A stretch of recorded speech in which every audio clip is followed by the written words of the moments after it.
So, I mean, our main goal in all of this work is that all people in the world, all groups in the world are empowered with the technologies, the methodologies, the concepts that they need to build peace in their world around them.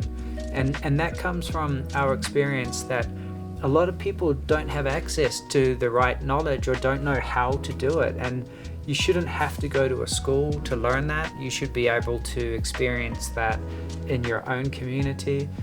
So our goal is just a world in which everyone is empowered to improve the relationships in their own lives. And for Khalkha, that would be people from Khalkha that are able in many different ways to make the territory a more peaceful place and to find roles for a lot of the community in doing that. So that's really my goal from the process that you all are working on.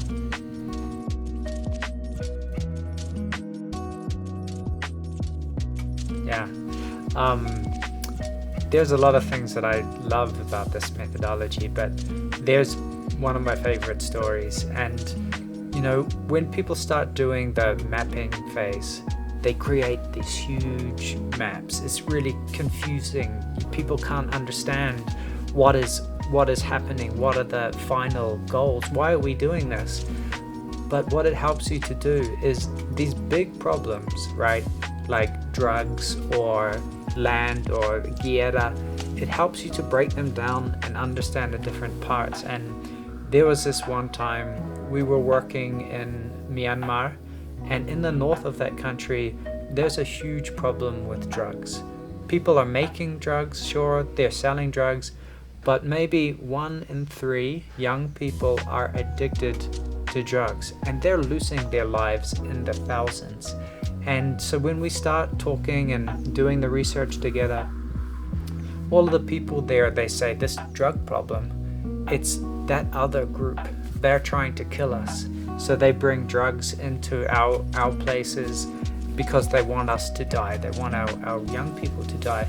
But when they start to do this mapping, they see that, actually, it's some of our people that are selling that drugs. Or, you know, it's the police in our police stations where the people can go and get the drugs. They start to see the relationships, and the best part is that they realize this is actually a problem that we can do something about. So from going to, it's a problem from somewhere else and there's no chance for us, they go to, okay, well, actually, we can do something about drugs. And they did 3 things. They got all the drugs out of the prisons.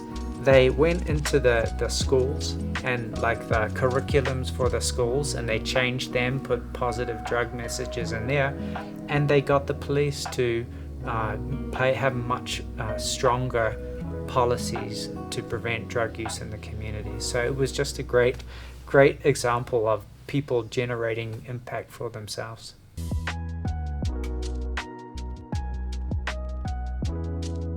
For a start, most methodologies of peace building, they're not designed here, right?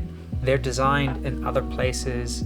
It's part of a machinery in which some international organization or UN agency receives some money and it says, we're going to design this project and it looks like this. Then they take it to the territory and they say, here you go, here's this program, now you can implement it and you will have peace. But what's the problem with that? It has no of the ideas or agency or energy of the local people. So one thing that SAR does that's really different is in the beginning stages, it says to all the people, look, we will be here with a research methodology and a way of dialoguing and learning about your community, but you're going to have to make your own decisions about how will we build peace? Well, what creative ways will we use? Where will we get more resources from? Who will we involve? And people can do it in their time, not in the time that the people from outside want them to do it. So I've just seen over the years that gets people really excited. That gives people much more opportunities for what type of activities that they're going to do. Are they going to do public shows?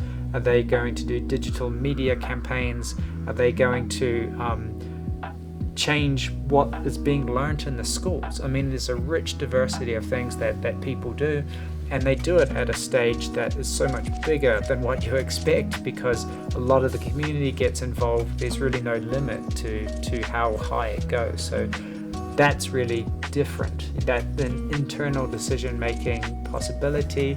And I also think it's because the situation is always changing, so you might have a good idea one day, but the next day you realize you need to do something else.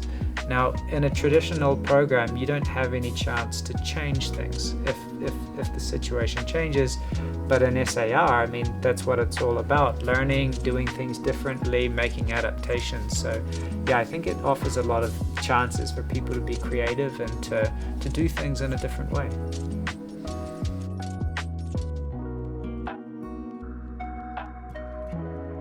To make decisions, I mean, I think that's really challenging, but the normal way that we approach decisions when we're trying to build peace in the territories, have a development program, as we say, well, these are decisions for other people.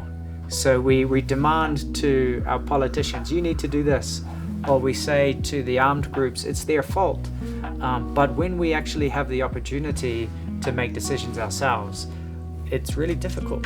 It's actually really difficult. So dialogue matters, having a good process of dialogue amongst the group. And you know what it's like if you're in a group of 5, everyone has a different opinion and you argue all the time, right? So another thing that we do is we increase the diversity, right? So we're always looking to have different voices in the room. Make a bigger group, make a group of 30, and then you can have another kind of conversation about those decisions. Maybe you vote for them. You can do it in a number of different ways, but it is impressive how easily groups are able to make those decisions, even difficult decisions.